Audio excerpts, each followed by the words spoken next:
नमस्कार, मैं हूं अंकिता मिश्रा। इस वक्त एक ऐसी रिपोर्ट लेकर के आए हैं जिसमें भोजपुरी फिल्म इंडस्ट्री और हरियाणवी इंडस्ट्री दोनों ही एक साथ आमने सामने आ गई है। दरअसल भोजपुरी इंडस्ट्री के पावर स्टार पवन सिंह एक पुराने विवाद में फिर से फंसते हुए नजर आ रहे हैं। हरियाणा की एक्ट्रेस अंजलि राघव ने पवन सिंह के खिलाफ महिला आयोग में शिकायत दी, जिसके बाद हरियाणा महिला आयोग ने पवन सिंह को नोटिस भेजते हुए 2 अप्रैल को हरियाणा के फरीदाबाद में हाजिर होने के लिए कहा है।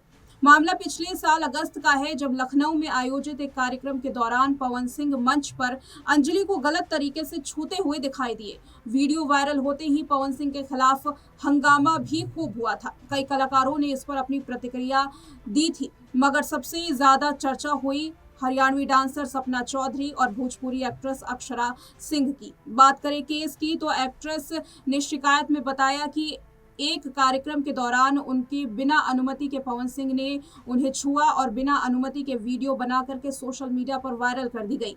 इसके बाद उन्हें मानसिक तनाव और सामाजिक अपमान का सामना भी करना पड़ा।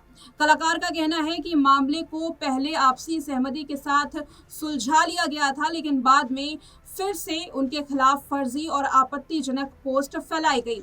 एक्ट्रेस ने बताया कि इस घटना के कारण उनकी छवि खराब हुई और काम मिलने में भी असर हुआ। यहाँ हम आपको बताते चले कि अंजलि राघव हरियाणवी इंडस्ट्री की जानी मानी एक्ट्रेस है। कई सारे गानों में आपने इन्हें देखा होगा, साथ ही भोजपुरी म्यूजिक इंडस्ट्री में भी काम कर चुकी हैं। चलिए अब इस मामले को विस्तार से जानने की कोशिश करते हैं। तारीख थी 29 अगस्त 2025 की शाम। लखनऊ में एक म्यूजिक शो का आयोजन होता है, जिसमें अंजलि राघव और पवन सिंह को स्टेज पर परफॉर्मेंस देनी थी।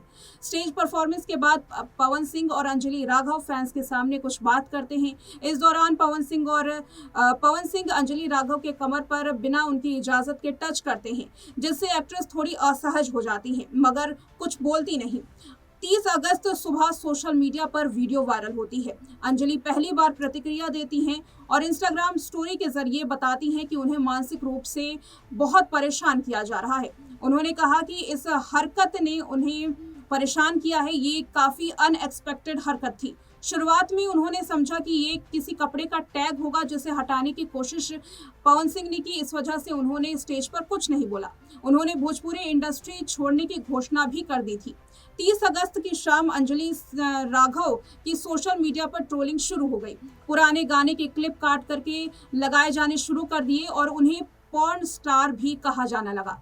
इस दौरान पवन सिंह की इस हरकत पर हंगामा भी मचा। पवन सिंह के खिलाफ भी लोग भड़कते हुए नजर आए। इसके बाद वक्त आया सुबह 31 अगस्त का। 31 अगस्त के दिन सुलह होती है। पवन सिंह ने इंस्टाग्राम स्टोरी के माध्यम से सार्वजनिक तौर पर माफी मांगी। लिखा, मेरा इरादा गलत नहीं था। अगर अंजलि राघव जी को बुरा लगा है तो मैं इसके लिए क्षमा मांगता हूँ। हम कलाकार हैं और हम एक दूसरे को समझते हैं, सम्मान करते हैं। अब यहाँ पर असल विवाद शुरू होने का सिलसिला आता है। 31 अगस्त की दोपहर को अंजलि ने उस माफी को शेयर करते हुए लिखा, हाँ, इन्होंने गलती मानी और मैंने माफ कर दिया। इसके बाद अंजलि पर पवन सिंह की पीआर टीम द्वारा स्टोरी एडिट करने का दबाव डाला जाता है। कहा जाता है कि यहाँ गलती मानी ये नहीं लिखिए, बल्कि लिखिए कि थैंक यू। और 1 सितंबर और 2 सितंबर के दरमियान दोनों ही दिन 20 से ज्यादा इंस्टाग्राम आईडी से अलग अलग हर 2 घंटों में मीम्स और वीडियो शेयर की जाती हैं अंजलि राघव के खिलाफ, जिसमें अंजलि के खिलाफ अभद्र टिप्पणियां की गई थी। मामले की गंभीरता को देखते हुए 3 सितंबर को अंजलि दिल्ली पुलिस पहुंचती हैं। उनके पास जितने भी सबूत थे, उनके पास जो आईडीज थी, वो सब कुछ दिखाती हैं पुलिस को, सारे घटनाक्रम को बताती हैं। शिकायत के बाद एक्ट्रेस को कुछ खास हासिल नहीं होता। अब मामला पहुंचता है हरियाणा राज्य महिला आयोग तक। एक्ट्रेस ने यहाँ पर सारी कहानी बताई। इसके अलावा अदाकारा ने बताया कि पवन सिंह की पीआर टीम ने उन्हें लगातार धमकियां दी। कहा गया कि मेरी सामाजिक प्रतिष्ठा को नुकसान पहुंचाने की कोशिश की जा रही है। मेरे खिलाफ कई फर्जी और आपत्तिजनक पोस्ट किए गए। कुछ क्षेत्रीय मीडिया प्लेटफॉर्म के जरिए मेरे बारे में झूठी कहानी और अफवाहें फैलाई गई। इन घटनाओं के कारण मुझे मानसिक पीड़ा हुई और सामाजिक अपमान का सामना भी करना पड़ा। इसका असर मेरे काम पर भी हुआ। मैं दिल्ली रामलीला में पिछले लंबे समय से माता सीता का किरदार निभाती आ रही थी। मुझसे वो किरदार भी छीन लिया गया जो मेरी दिवंगत माँ की अंतिम इच्छा से जुड़ा हुआ था। कुछ लोगों ने मेरा और मेरे परिवार का बहिष्कार किया, जिससे अवसाद की स्थिति पहुंच गई। शिकायत में आगे लिखा गया कि मैंने संबंधित इंस्टाग्राम अकाउंट और मीडिया प्लेटफॉर्म के खिलाफ साइबर पुलिस में शिकायत भी दर्ज की थी, लेकिन अभी तक आपत्तिजनक सामग्री को हटाया नहीं गया है। आयोग आपत्तिजनक सामग्री और झूठे इंटरव्यूज तुरंत हटाए, साथ ही संबंधित लोगों से सार्वजनिक माफी भी दिलवाए। अब इस मामले में हरियाणा महिला आयोग की अध्यक्ष रेणु भाटिया ने कहा कि हमारे पास शिकायत आई है, 4 महीने पहले की ये घटना है। एक्ट्रेस ने बताया, मुझे लगा कि मेरे कपड़े का टैग है जिसे वो हटाने की कोशिश कर रहे हैं। इस पर रेणु भाटिया ने कहा कि ऐसी घटना पर एक्ट्रेस को चाटा मारना चाहिए था। इस मामले में दोनों कलाकारों को बुलाया गया है। इस घटना में उन्हें मिलने वाला रोल मिला है या नहीं, इस बारे में अलग से विचार किया जाएगा। लेकिन 2 अप्रैल को फरीदाबाद में इसकी सुनवाई के लिए बुलाया गया है। पवन सिंह को वहां हाजिर होना होगा। सुनवाई के दौरान इन तमाम मुद्दों पर बात की जाएगी। इन 4 महीनों में जब तक ये मामला चल रहा था, तब तक 2 आर्टिस्ट अक्षरा सिंह और सपना चौधरी का बयान भी वायरल हुआ। भोजपुरी फिल्म इंडस्ट्री की धाकड़ एक्ट्रेस कही जाने वाली अक्षरा सिद्धार्थ कनन के पॉडकास्ट में पहुंचती हैं। इस दौरान उन्होंने कई मुद्दों पर बात की। साथ ही पवन सिंह और अंजलि राघव कंट्रोवर्सी पर भी उन्होंने अपना रिएक्शन दिया था। एक्ट्रेस ने कहा था कि लड़की की गलती है, मैं होती तो उठा के फेंक देती नीचे और 1 सेकंड में ही वो नीचे दिखाई देते। वहीं पवन सिंह की गलती इसमें बिल्कुल नहीं है। अब इस पूरे मामले पर अंजलि का रिएक्शन सामने आया। दैनिक भास्कर के एक इंटरव्यू में उन्होंने अपना रिएक्शन दिया। इस पर अंजलि राघव ने रिएक्ट करते हुए कहा कि अक्षरा सिंह को पता ही नहीं है कि उस दिन क्या हुआ था। आधी अधूरी जानकारी पॉडकास्ट में देकर के वो बैठ करके वो देने लगती हैं। अंजलि ने कहा कि पवन सिंह ने तो अक्षरा सिंह के साथ बहुत कुछ गलत किया। यहाँ तक पवन सिंह की पत्नी ने बताया था कि अक्षरा प्रेग्नेंट भी थी, तब क्यों नहीं अक्षरा ने कुछ किया। अंजलि ने आगे ये भी कहा कि पवन सिंह को सबसे ज्यादा बढ़ावा अक्षरा ने ही दिया है, क्योंकि पवन उन्हें कभी भी स्टेज पर गोद में उठा लिया करते, कभी चूम लिया करते, पर उन्होंने कभी भी नहीं रोका। बेशक तब दोनों कपल थे, लेकिन सरेआम पब्लिक के सामने ये सब कुछ करना गलत है। अंजलि यही नहीं रुकी, उन्होंने आगे ये कहा कि पवन सिंह ने अक्षरा को छोड़ दिया, शादी नहीं की, फिर भी वो उनके आगे उनका कुछ नहीं बिगाड़ पाई। अब ज्ञान देने आ रही हैं। ये बहुत बोलना आसान है कि मैं होती तो ये कर देती, तुम कुछ नहीं कर पाती। स्टेज पर गंदगी फैलाने के बाद अब ज्ञान दे रही हो। फिल्मों को लेकर के आम जनता के सामने स्टेज पर गंदी हरकतें की, इन सब की शुरुआत तुम कर चुकी हो। अब तुम शरीफ बनने की कोशिश कर रही हो, शरीफ बन के दिखा रही हो। अंजलि ने अक्षरा सिंह के बारे में ये रिएक्ट किया था, बताया था कि कैसे पवन सिंह ने उन्हें छुआ। अंजलि ने कहा कि उनके लिए ये जो टच है वो बैड टच है, क्योंकि पवन सिंह ने बिना किसी परमिशन के उनके छुआ है। अगर उनका बॉयफ्रेंड भी स्टेज पर होता तो वो इसके खिलाफ जाती, क्योंकि ये अनकंफर्टेबल था, इसे रोकती। अब बात करते हैं सपना चौधरी की। सपना चौधरी ने शुभांकर मिश्रा के पॉडकास्ट में अंजलि राघव के विवाद पर रिएक्ट किया था।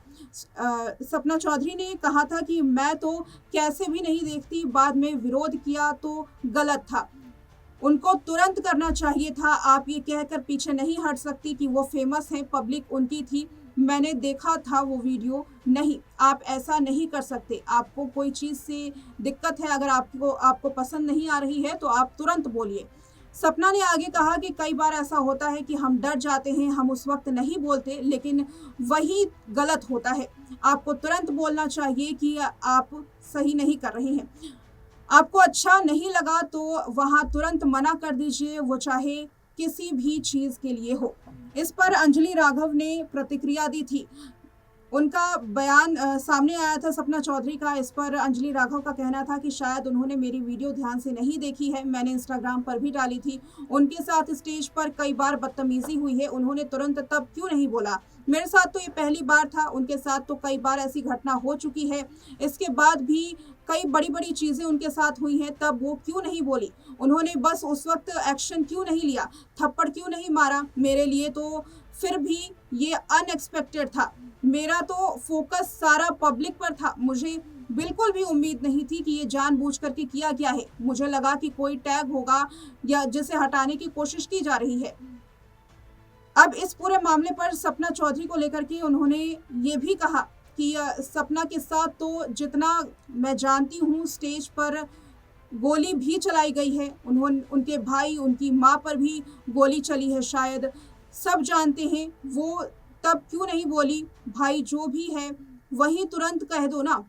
अंजलि ने आगे कहा कि मैं यूपी की पब्लिक को जानती हूँ, वहाँ उस इवेंट में पवन सिंह के बुलाए हुए सारे लोग थे, उनके सारे लोग कट्टर फैन हैं, पुलिस भी वही की थी। इतने सारे लोग उनके सामने उनको जानते हैं, भगवान मानते हैं, वो उनके फैंस हैं। मैं अगर उनके सामने 3-4 लड़कों को लेकर के गई हूँ, हालाँकि वहाँ स्टेज पर मैं अकेली खड़ी हूँ, हो सकता है कि मुझे वहाँ से कुछ ना कहें, लेकिन वो 4 लोग मेरे लिए वहाँ लड़ते, क्या उनको लोग ठीक-ठाक छोड़ देते? अंजलि ने ये भी कहा कि मैं यहाँ आकर उनके परिवार को क्या मुँह दिखाती?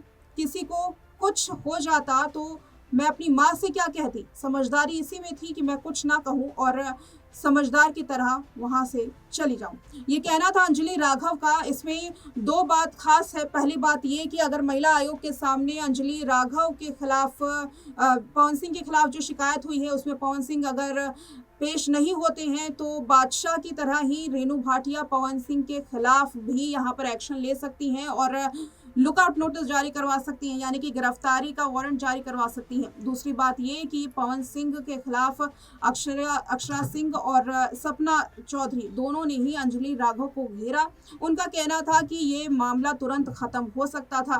खास बात यह है कि अक्षरा सिंह और सपना चौधरी दोनों ने ही जो ज्ञान है वो सीधे तौर पर अंजलि राघव को देने की कोशिश की। उनका कहना था कि अंजलि राघव को इस पर तुरंत एक्शन लेना चाहिए था। ये मामला 4 महीने पुराना है और दोबारा से इस पर चर्चा अब की जानी शुरू हो गई है। आगे आने वाले दिनों में इस पर और भी कलाकार रिएक्ट कर सकते हैं, लेकिन खास बात यह है कि अंजलि राघव और पवन सिंह का ये मामला एक बार फिर से सुर्खियों में है। मामला खुल चुका है।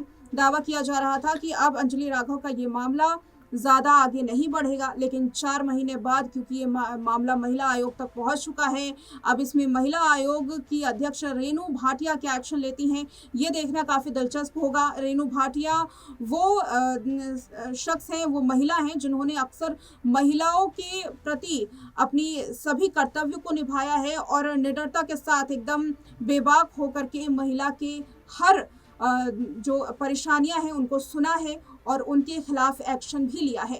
तब क्या रेणु भाटिया से पवन सिंह बच पाएंगे? इस पूरे मामले में क्या होगा? रेणु भाटिया का गुस्सा 7वें आसमान पर है। महिला आयोग इसमें कोई भी कोताही बरतना नहीं चाहता है। अब देखना यह है कि पवन सिंह 2 अप्रैल को फरीदाबाद पहुंचकर महिला आयोग के सामने अपनी क्या दलीलें पेश करते हैं। इस रिपोर्ट में इतना ही।